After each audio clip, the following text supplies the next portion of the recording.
Por eso también se le puede conocer como faringoamigdalitis, porque hay que saber que las amígdalas forman parte del orofaringe. Se asocia con una viriasis rinítica, una rinofaringitis, una viriasis laringea, es decir, ¿no?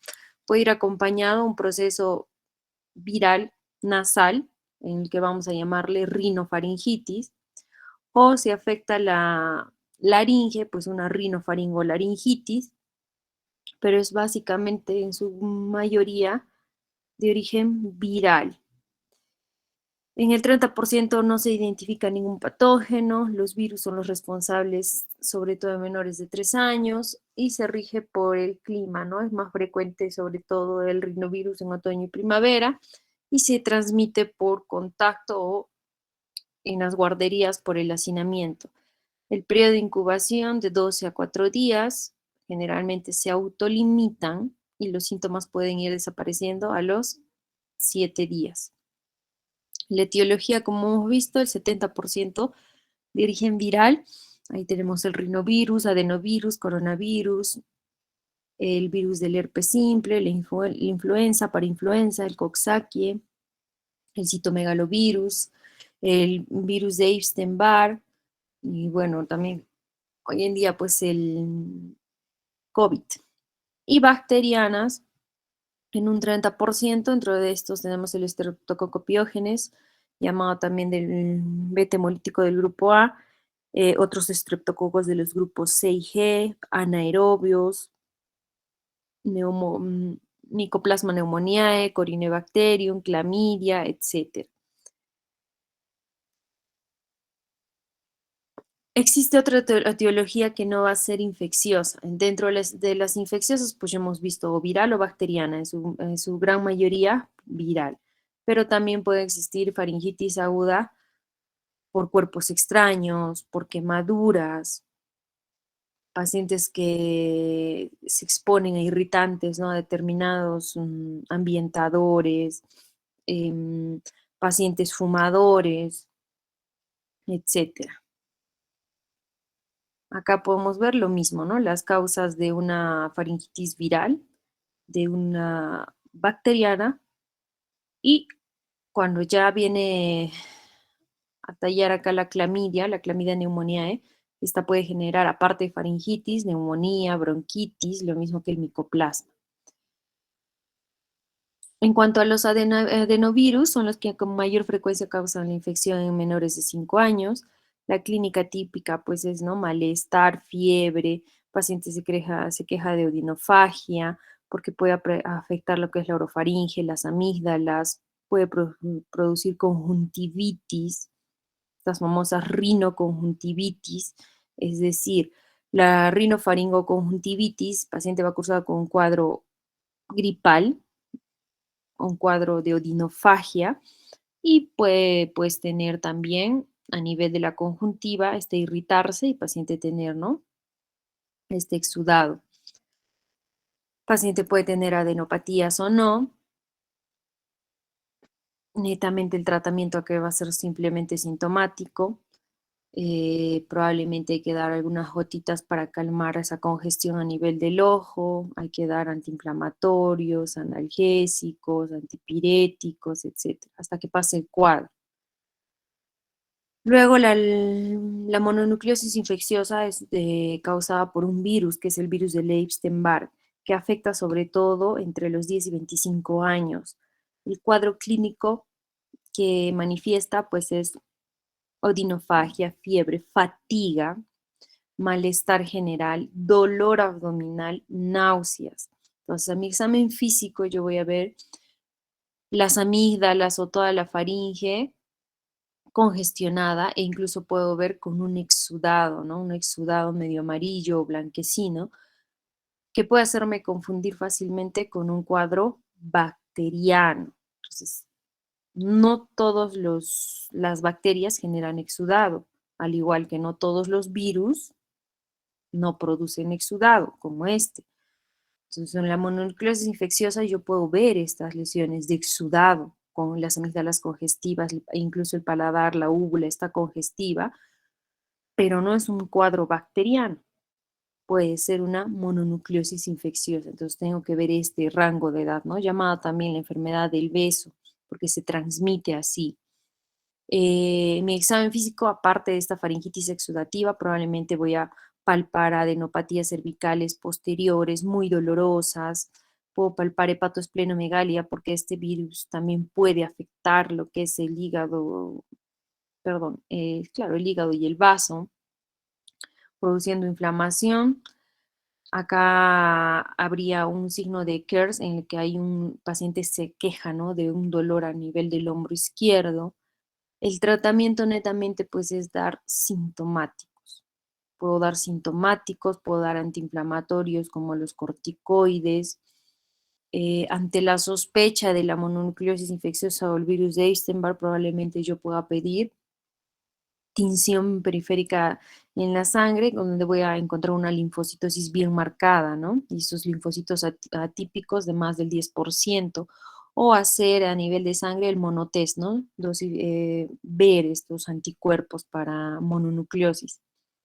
El tratamiento netamente sintomático, si el cuadro ya va acompañado de hepatoesplenomegalia, probablemente pueda dar antivirales, dependiendo de la clínica del paciente. No todos hacen hepatoesplenomegalia. La faringitis por virus del herpes simple, pues vamos a encontrar paciente que se queja de fiebre o dinofagia y en mi examen físico yo voy a ver vesículas extendidas en toda lo que es la orofaringe, puede haber una gingivoestomatitis, igual simplemente doy sintomáticos, antiinflamatorios probablemente. La herpangina ocasionada por el Coxsackie virus tipo A, generalmente se presenta en épocas de verano en niños. Estos cursan con fiebre alta, también hay dolor a nivel de la orofaringe, llamada también odinofagia. Esta odinofagia es sumamente intensa. El examen físico, yo voy a ver esto, las famosas aftas que dicen los papás, ¿no? Le ha salido una afta o tiene aftas en la boca. Esas aftas son generadas en su mayoría por el Coxsackie virus. Es viral. Entonces, en mi examen físico yo voy a ver eso, ¿no? Todo el paladar, el orofaringe, hiperémica, veo vesículas que dejan unas úlceras. Las úlceras a nivel de cavidad oral son de color blanco. La curación es espontánea a los pocos días, igual también pues indicaré antiinflamatorios, tal vez agregue aquí un antiinflamatorio tópico como la Gingisone en spray. Explicaré al papá que pues la dieta no tenga que ser comidas muy calientes porque obviamente va a generar mucho dolor, de preferencia con comidas a temperatura ambiente y van a ir desapareciendo estas lesiones.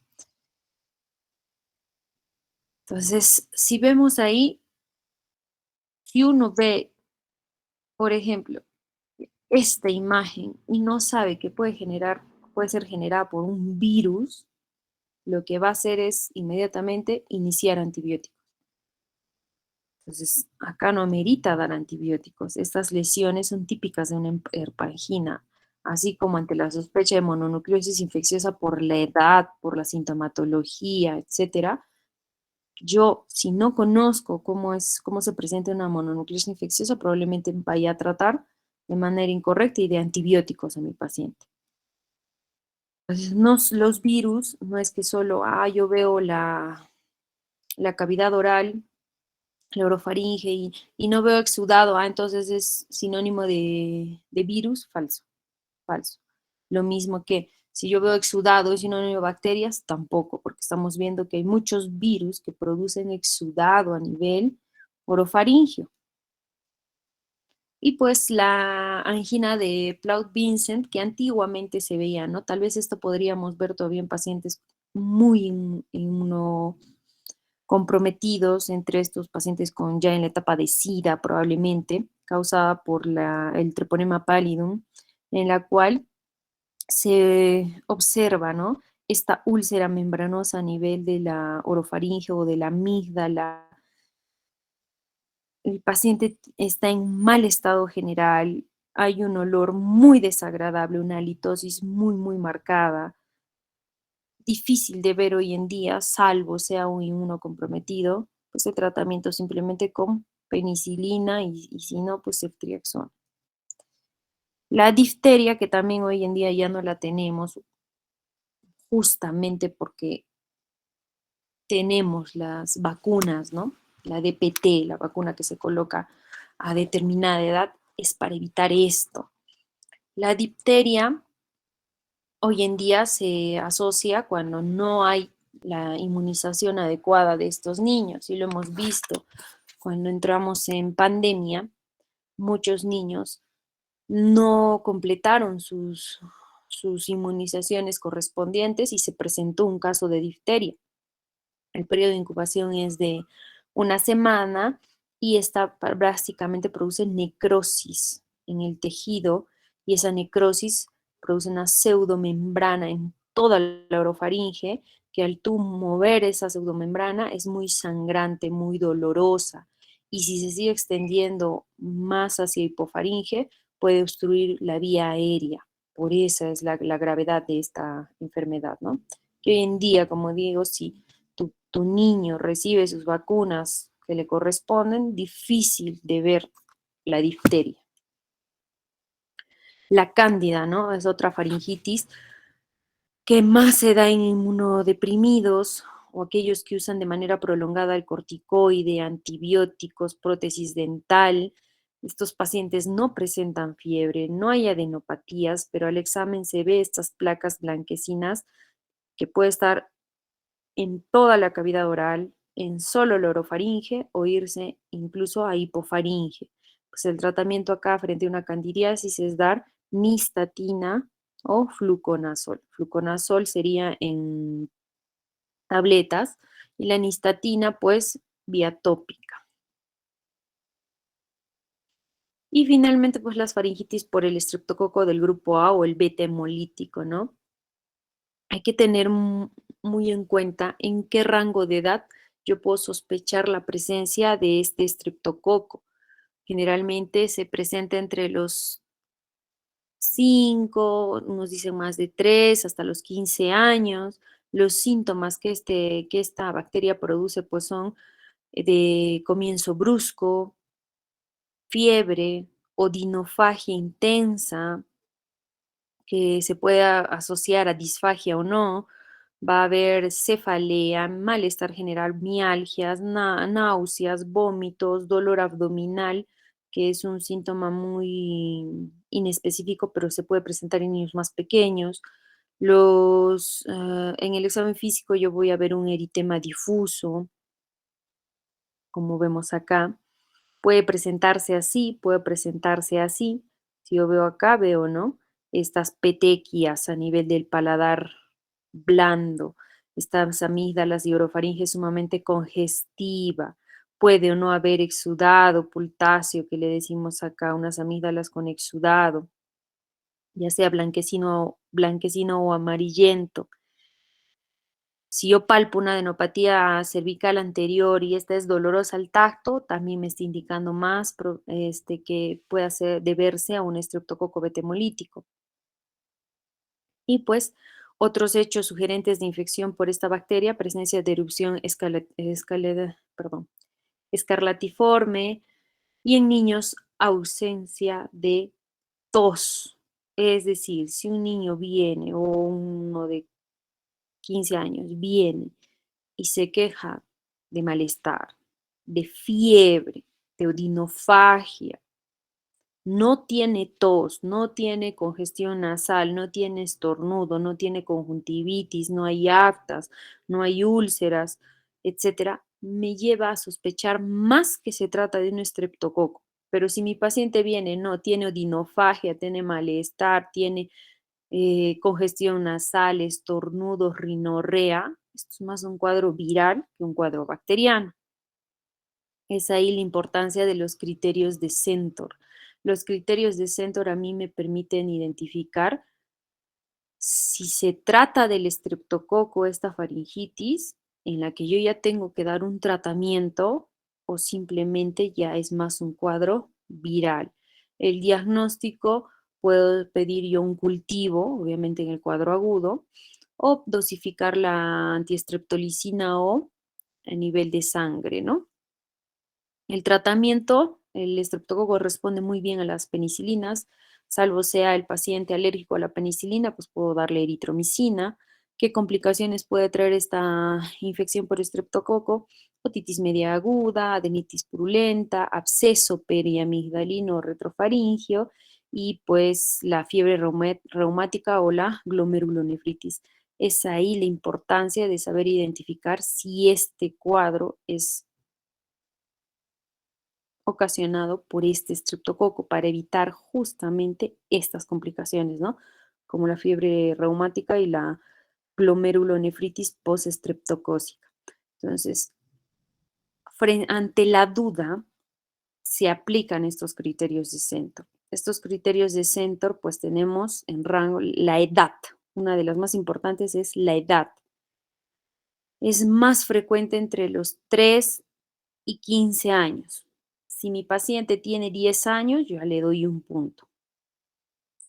Si mi paciente está entre 15 y 45, 0. Más de 45, menos 1, porque la probabilidad es más alejada a que él tenga un estreptococo de beta hemolítico.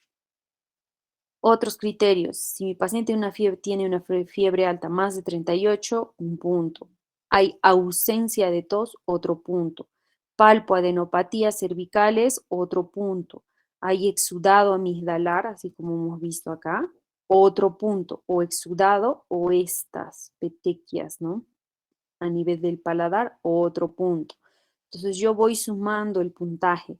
Y si yo obtengo de 4 a 5 puntos, entonces me indica a mí que yo ya tengo que dar antibiótico porque hay una probabilidad alta de que el causante sea el estreptococo beta hemolítico.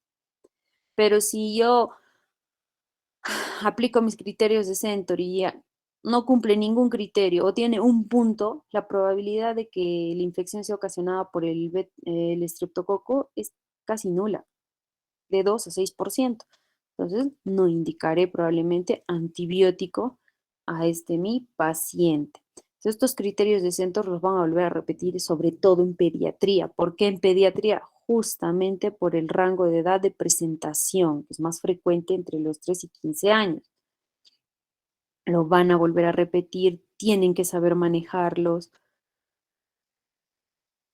los tienen que tener en cuenta, sobre todo cuando vayan a ver cuadros de faringitis aguda en niños para determinar, ¿no? ¿Doy o no doy antibiótico? ¿Inicio antibiótico o simplemente doy sintomáticos o antiinflamatorios porque pienso que se trata más de un cuadro viral? Dependerá de estos criterios.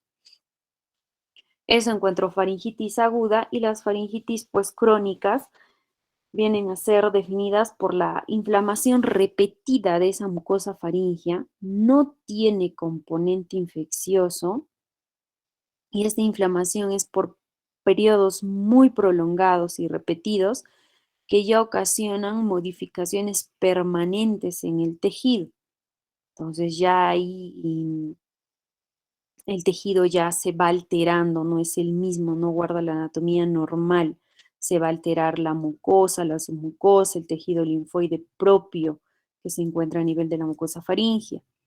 La etiología, como hemos visto acá, sin componente infeccioso, entonces no puedo pensar en una faringitis crónica, estar buscando una bacteria ahí, ¿no? Tendré que ya pensar en qué ocasiona esa faringitis crónica. Entre estos tenemos cuadros alérgicos, cuadros obstructivos nasales, pacientes ya sea que tengan rinitis alérgica, tabique desviado, pólipo nasal o un tumor nasal, lo que ustedes quieran, que le genere obstrucción nasal, va a hacer que tu paciente desarrolle una faringitis crónica. Pacientes que sufren de reflujo gastroesofágico también van a desarrollar una faringitis crónica. Pacientes fumadores crónicos, faringitis crónica. Otros irritantes como el alcohol, la contaminación propia o dependiendo del oficio, ¿no? Del paciente, si está expuesto a sustancias volátiles, tóxicas o irritantes, pueden generar faringitis crónica.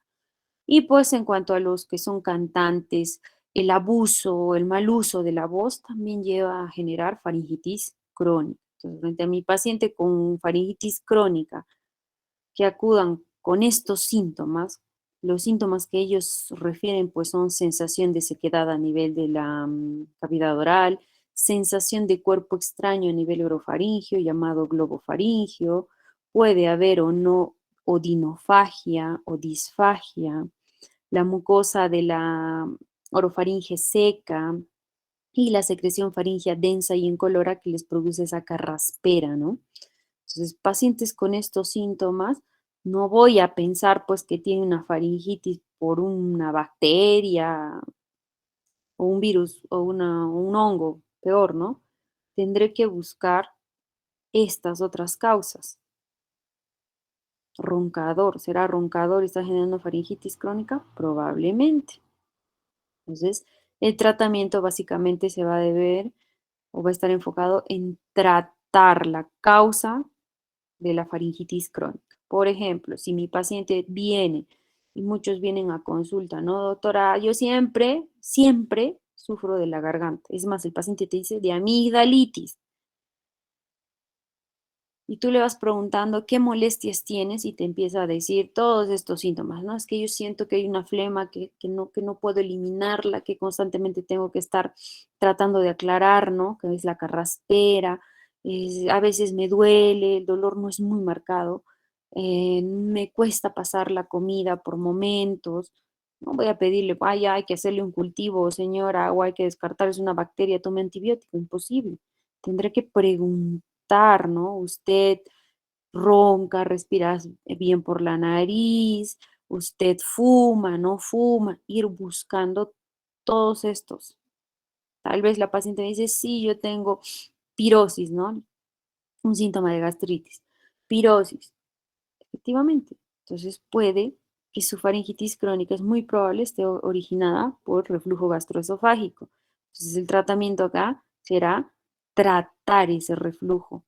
Cuando yo trate el reflujo, sus síntomas faringios van a ir disminuyendo, va a mejorar.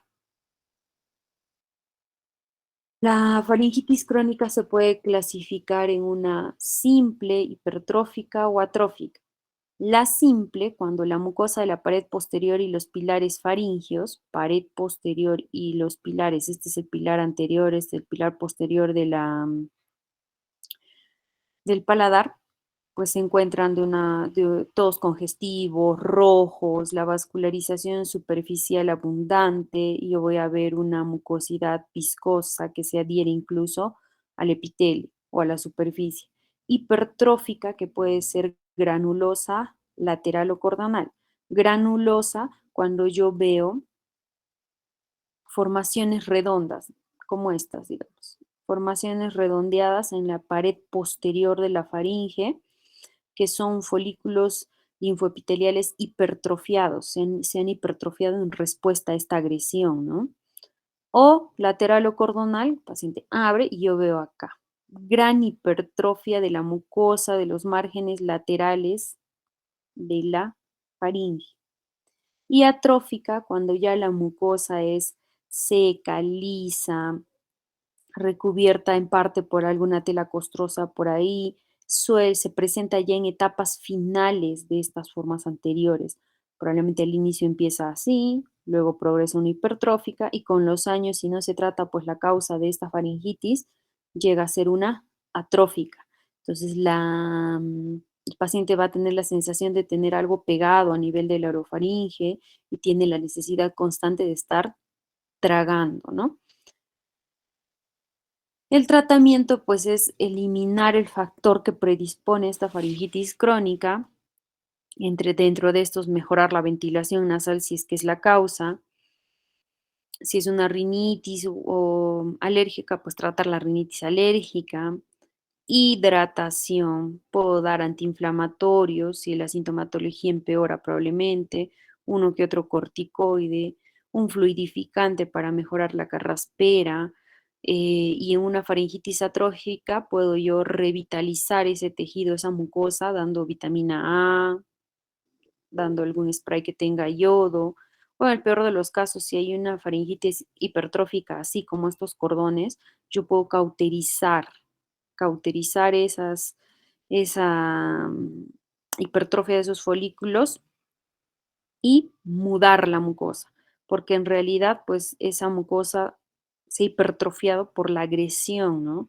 La agresión, ya sea por reflujo, por respirar, porque es respirador bucal, etcétera. Eso en cuanto al tratamiento de la faringitis crónica, ¿ya chicos? Se les habla muy bien de la faringitis crónica porque la mayoría, y se ha visto, vemos constantemente de que la mayoría de médicos generales inician antibióticos cuando el paciente tiene un cuadro crónico y cursa con esta sintomatología. Cursa con esta sintomatología y ya están iniciando amoxicilina. A veces no responde a la amoxicilina, escalan a antibióticos ya de mayor espectro. No responde, obviamente, pero no va a responder porque no estoy tratando la causa de fondo y siguen escalando antibióticos hasta macrólidos empiezan a dar, cuando pues obviamente el paciente no va a sentir mejoría porque no estás tratándole la causa de la faringitis crónica. En estos pacientes que cursan con esta sintomatología de larga data, no puedo seguir yo dando antibióticos ni pedir cultivo porque sé que no es infeccioso, entonces tendré que sospechar que hay algo más de fondo. Probablemente le tendré que preguntar, ronca, respira bien por la nariz, usted fuma, no fuma, tiene algún otro síntoma, ¿no? De gastritis o no. Fácilmente ahí yo voy a encontrar la respuesta. Y finalmente, pues la hipertrofia adenomigdalina.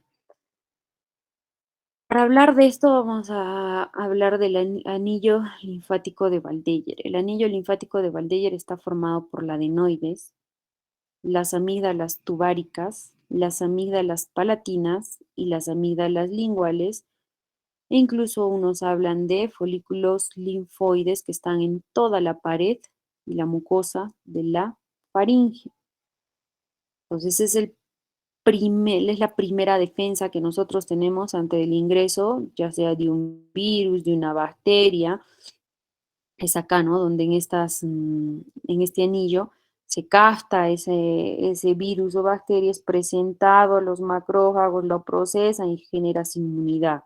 Es cierto, forman parte del anillo linfático de Waldeyer. Pero muchas veces, tanto la adenoides como las amígdalas palatinas llegan a ser tan grandes que generan ya problemas en el paciente, como mala respiración nasal, apnea obstructiva del sueño. Entonces ahí nosotros donde valoramos si tienen que ser retiradas o no.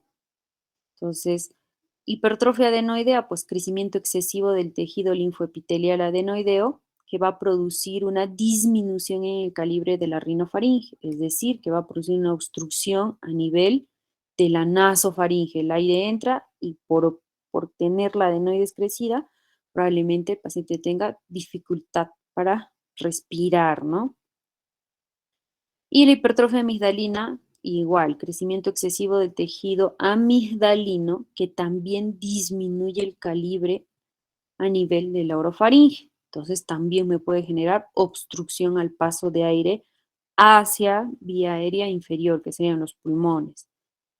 La etiología es desconocida, no se ha podido establecer una explicación definitiva, pero se ve que hay este crecimiento se ve influenciado por la dieta, rasgos genéticos, factores inmunológicos, factores infecciosos, etcétera. Si la adenoides está muy crecida, te genera una fascia adenoidea, ¿no? La fascia adenoidea es cuando los niños tienen esta cara alargada, la boca entreabierta, labio superior más delgado, el la mandíbula retraída, uno va a ver, abre la boca y ve el paladar en ojival, todo cóncavo, puede traer alteraciones tubáricas, o sea, de la trompa de Eustaquio, puede traer alteraciones respiratorias, puede generar ronquidos, etcétera. Puede generar a nivel de oído la otitis media serosa, porque hay que tener en cuenta que esta adenoides está muy cerca de la trompa de Eustaquio y la trompa de Eustaquio se comunica con oído medio. Entonces, cuando la adenoides está muy crecida, puede hacer que estos niños tengan otitis media serosa, otitis media aguda a repetición, etcétera. Entonces, la clínica, pues al haber una obstrucción nasal, y esta obstrucción es posterior, el paciente va a tener una descarga posterior o catarro descendente que se le dice, va a ventilar menos. En niños pequeños pueden llevar a la apnea obstructiva del sueño, pueden generar otitis serosa. Si hay una otitis serosa, le lleva una hipoacusia. Si hay hipoacusia o el niño no te escucha, retraso en rendimiento escolar, ¿no? Si hay obstrucción nasal, puede generar halitosis porque se estancan estas secreciones que deberían drenar normalmente hacia la nasofaringe. Entonces, generar halitosis, anorexia, vómitos, tos productiva, etcétera. El diagnóstico, pues, es ante la sospecha, pedir, perdón, esto es para, ante la sospecha de hipertrofia adenoidea, pedir un examen, que es radiografía de Kabum. Yo no puedo ver la adenoides con el examen físico. En el examen físico, obviamente, yo descartaré si esa obstrucción nasal es por tabique desviado, por cornete grande, por rinitis. Si yo hago mi examen físico, mi paciente viene, ¿no? Ese niño con esa fascia adenoidea típica, que me indica que es un respirador bucal, y a mi examen físico yo veo la nariz está libre, el tabique está recto, no tiene rinitis alérgica, yo tengo que sospechar que probablemente la obstrucción sea a nivel de nasofaringe, donde se encuentra la adenoides. Entonces, ¿cómo yo veo si esa adenoides está o no está crecida? Con la radiografía de Kabum. En esta radiografía de Kabum yo voy a ver ese tejido adenoideo. Este es el tejido adenoideo. Y voy a clasificar en grado 0, 1, 2, 3, dependiendo del porcentaje de obstrucción de la luz de la nasofaringe, ¿no? Grado 1 produce una obstrucción de hasta el 30%, digamos. Grado 2 hasta el 60% y tercer grado de 60 a más, cuando hay una obstrucción casi completa. Entonces ahí yo veo que la adenoides está tan crecida que obviamente el niño así tenga la nariz permeable, el aire no va a bajar más allá porque la adenoide se está obstruyendo.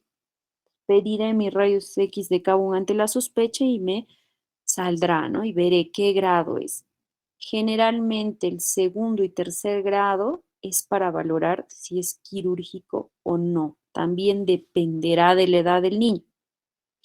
No, si yo encuentro segundo grado de frente a operarlo, no, porque intentaré primero un tratamiento médico probablemente, darle corticoides intranasales para ver si esta adenoides disminuye un poco, darle tiempo, ¿no?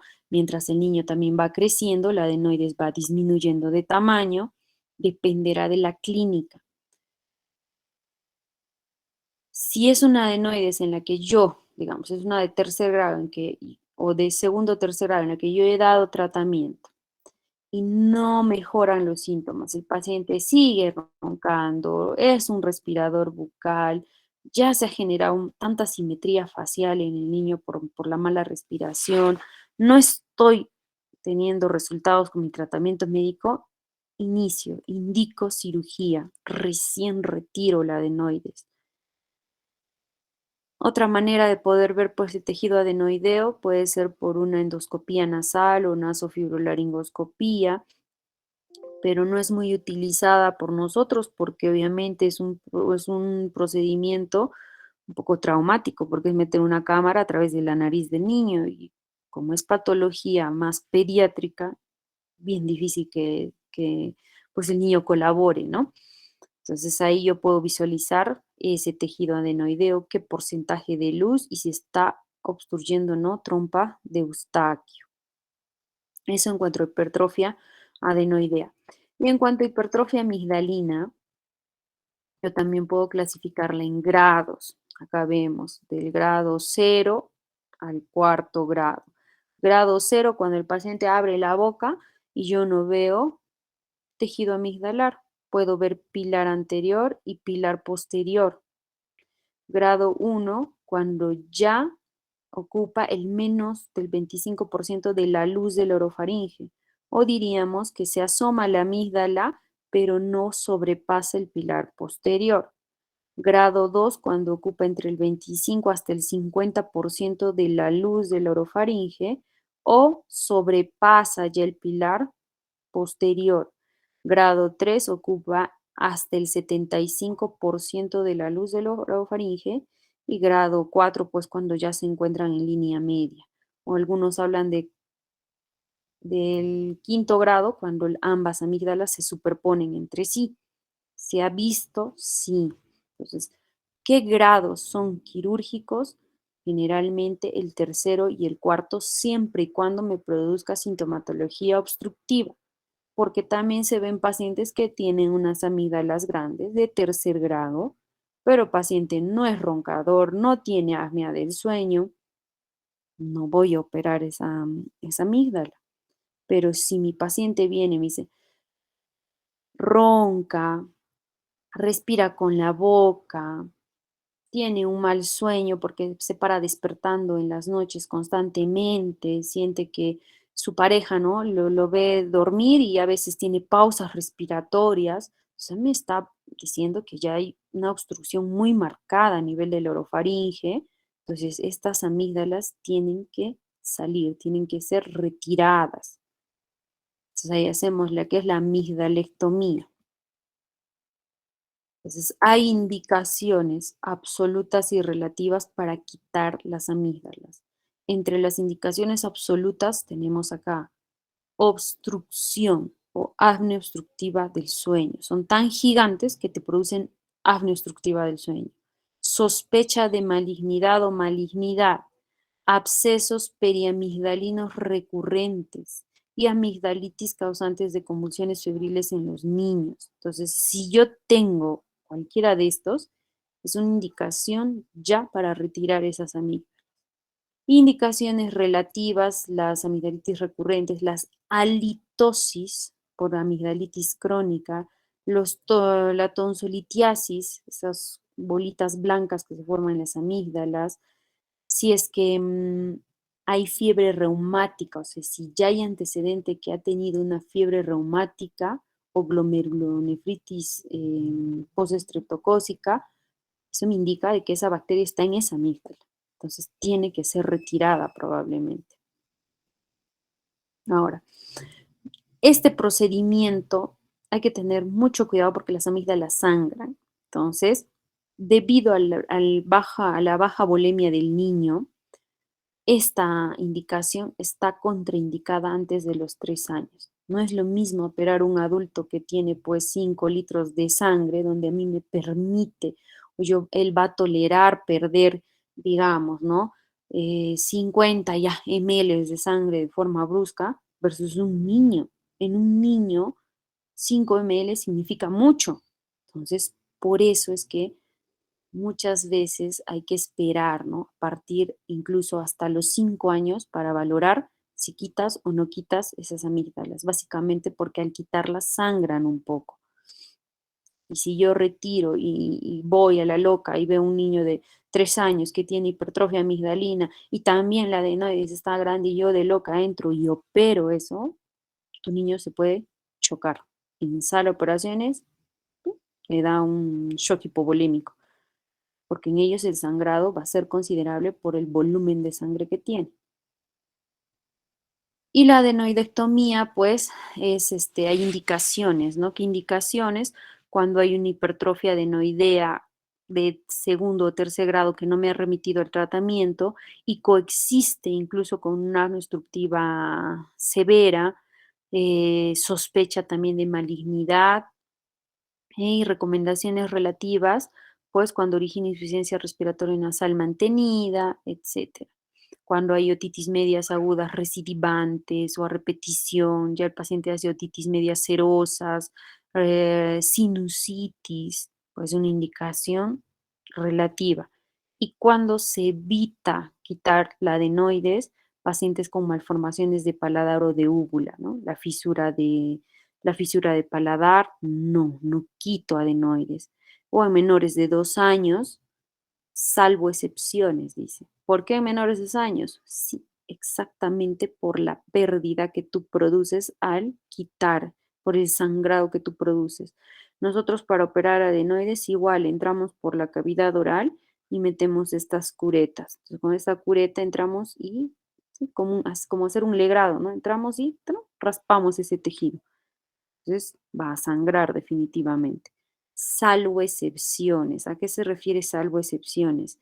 ¿Qué pasa si mi niño de 2 años ya me ha hecho 4, 5, 6, 7, 8 episodios de otitis en un año porque la adenoides está muy crecida? Entonces, este niño no voy a esperar, no, tendrá que cumplir 3, 4, 5 años para recién quitarle la adenoides, no, porque este niño va a seguir sino haciendo infecciones a nivel del oído. Entonces, en ese caso sí se valoraría hacer una.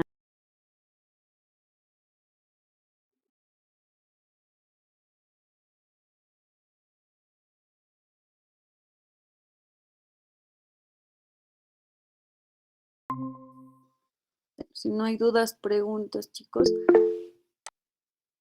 Artur, dime. Doctora, buenas tardes. Disculpe, en el caso de que haya una hipertrofia amigdaliana y también una hipertrofia de adenoides, ¿hasta qué edad se debe esperar como mínimo para sacarlo? Depende, por eso digo, depende mucho si tú has intentado tratamiento médico, porque muchas veces con tu tratamiento médico que es corticoide vas a generar un poquito más de espacio, ¿no? Mejor respuesta. Pero si no me responde y mi paciente sigue con apnea, quitas.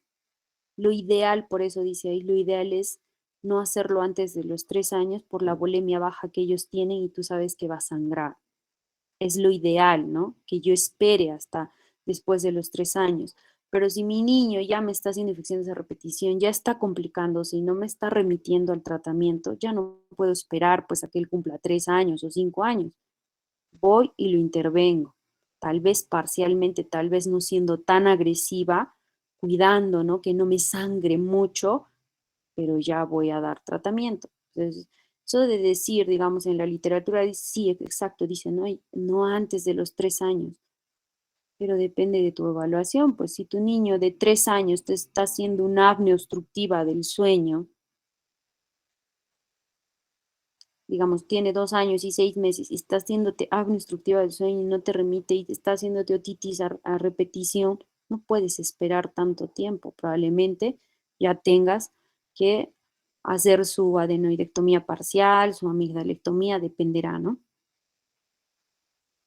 Doctora, entonces para hacer la adenoctomía, esto se tiene que sacar primero las amígdalas grandes, las hipertróficas, o No, podrías... ambos se sacan a la vez. Por Ah, ejemplo, si viene mi paciente por hipertrofia, tanto amigdalina como adenoidea, en la misma cirugía se retira, en la misma. Se saca amígdalas y también adenoides. entonces la primera línea es corticoides, doctora. En tratamiento sí, pero por eso digo, depende de mi valoración. Acá hablamos de pacientes, no de enfermedades, porque si yo solo me centro en el libro y digo, pero es que el libro dice que yo no lo puedo operar antes de los 3 años y nos cerramos en eso, tu niño hasta los 3 años puede hacer complicaciones en el oído, porque tú decidiste esperar. Entonces tendrás que valorar dependiendo de la clínica de tu paciente, dependiendo cómo te está respondiendo el tratamiento, si esperas la cirugía o ya inicias tu tratamiento quirúrgico. ¿Sí?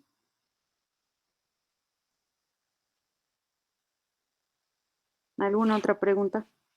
Doctora, la nistatina y el fluconazol, ¿a cuántas dosis se da en la candidiasis? A ver, el fluconazol viene de 150 miligramos. ¿Ok? Entonces, antes de iniciar tú un antimicótico, primero tienes que valorar su función hepática, ¿ok? Entonces, primero pediré un perfil hepático. Luego de tener ese perfil hepático, recién inicio mi tratamiento, ya sea para cualquier hongo, ¿no? Ya sea oído, nariz, no lo sé. Entonces, el fluconazol generalmente se da, yo lo doy por 10 días, pero teniendo un control previo del perfil hepático, ¿ok? Viene de 150, de 200 miligramos, son en cápsulas. La dosis máxima que yo puedo dar de fluconazol es que no me pase los 800 miligramos día. No puede pasar eso. Probablemente yo pueda dar 150 cada 12 o 150 cada 8, dependiendo, ¿no? Del grado de micosis que yo vea,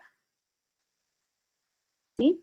Y posterior a que reciba su tratamiento con fluconazol, probablemente tenga que ver ese perfil hepático nuevamente. Y en cuanto a la nistatina es tópica. Entonces yo puedo dar los dos a la vez. Le puedo dar mi fluconazol vía oral y la nistatina en toques o en spray. Abre la boca y se hace dos disparos a nivel de la cavidad oral. Mañana, tarde, noche, por igual mismo día, una semana, 10 días y vas reevaluando obviamente a tu paciente, ¿no? Pero no pasas más de 800 por día. Gracias, doctora. Listo.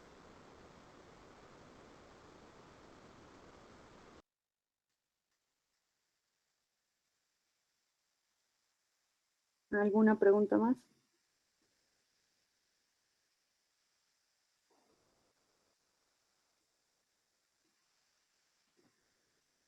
Listo. Entonces, eso sobre, ya estamos hablando ya de patología faríngea, chicos. La próxima clase creo que hablamos de, no sé qué nos toca.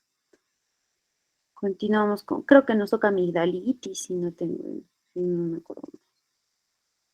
Se supone que ahora tendrían que dar un post-test, lo van a dar la próxima clase, ¿ya? La próxima clase la expongo yo también.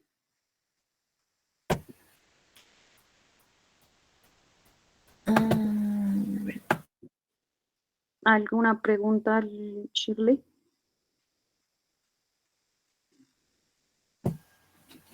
No, doctora. Sí, en la siguiente clase. Un momento, doctora, por favor. Sí, la siguiente clase estaríamos dando el pretest, doctora, de hipertrofia amigdalina, ¿verdad, doctora? Ujú, de lo que estamos viendo ahora. La clase de hoy, pues, ¿no? Faringitis aguda, sí, sería el post-test. Y la siguiente clase haríamos amigdalitis aguda crónica, flemón, abscesos y adenoiditis aguda. Ujú. Bueno, doctora, según el cronograma, la siguiente clase tendríamos que exponer también, o, o está bien, la siguiente clase usted expondría y ya la tras siguiente nosotros, ¿estaría bien así, doctora? No sé, me puede, ay, no tengo, a ver, espera. Ya tengo la mano. O se lo envío, ¿verdad, doctora? No, lo tengo acá, lo tengo acá. A ver, ya hemos hecho faringitis, hipertrofia adenomigdalina, luego toca amigdalitis aguda, adenoiditis, que yo le expongo, y traumatismos y cuerpos extraños. Eso yo les mando un PDF para que lo lean, para que luego se tome un pequeño test de eso. No es algo complicado. Y ya la otra clase recién ustedes exponen, que es patología tumoral. Está bien, doctora. ¿Sí? Ujú. Sí, doctora. Listo. Entonces, nos vemos la próxima semana, chicos. Chao. Hasta luego, doctora. Gracias, doctora. Gracias, doctora. Gracias. Gracias, doctora.